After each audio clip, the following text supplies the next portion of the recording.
Hey, good morning. It's Bob in the dark on my way to my day job and talking to you about what it's like to be a professional cuddlist. You can see the lights in my rearview mirror back there. I've got the rear defroster on, and one of the things that I'm doing is I'm continuing on my journey of being a creative artist.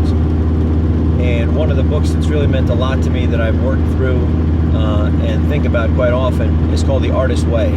And one of the things that Julia Cameron said is that anything worth doing is worth doing not perfectly at first.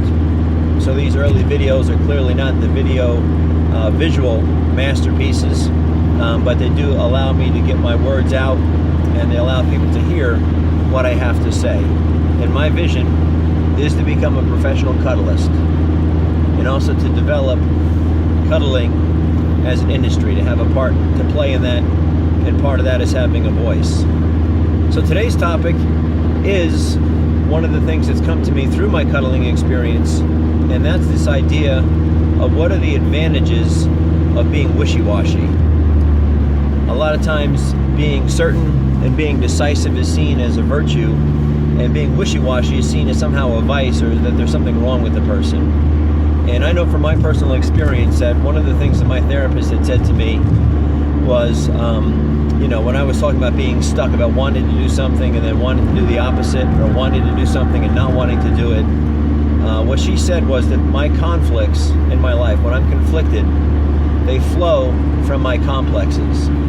So the different psychological complexes that I have, that I've developed in the course of my life, show themselves in the conflicts. So for example, wanting to be visible, wanting to be heard, that is a part of my life, that's a part of my desire. I do want to be that way.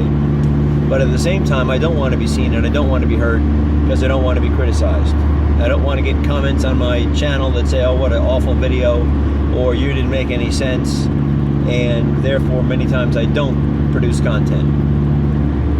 And then after a while I want to produce content again, and that conflict goes back and forth. So part of the blessing of being wishy-washy is if I slow down and actually look at it, I can start to see why it is that I'm wishy-washy. Why is it that I want to be seen and heard? Why is it that I don't want to be seen and don't want to be heard? And part of the reason that I want to be seen and I want to be heard is I want to be significant. I want people to experience what I have to say. I want them to experience the experiences that I've had. I want to be able to share those with other people. And I want to hear them say, wow, that was really valuable. That really helped me, or that comforted me.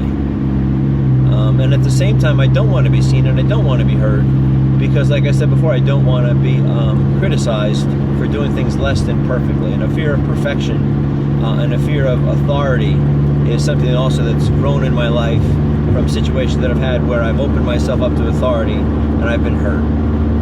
So those are my thoughts for this morning. I hope you have a wonderful, beautiful day today. If you want to comment, you can do that down below. I've got an Instagram channel, which is also called The Joy of Cuddling.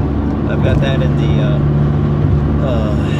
About section where you can look and you can find that. I also have a Kik account set up if you want to reach out to me anonymously. And my Kik address is Bob TJOC, for Bob, The Joy of Cuddling. All right, take care. Bye-bye.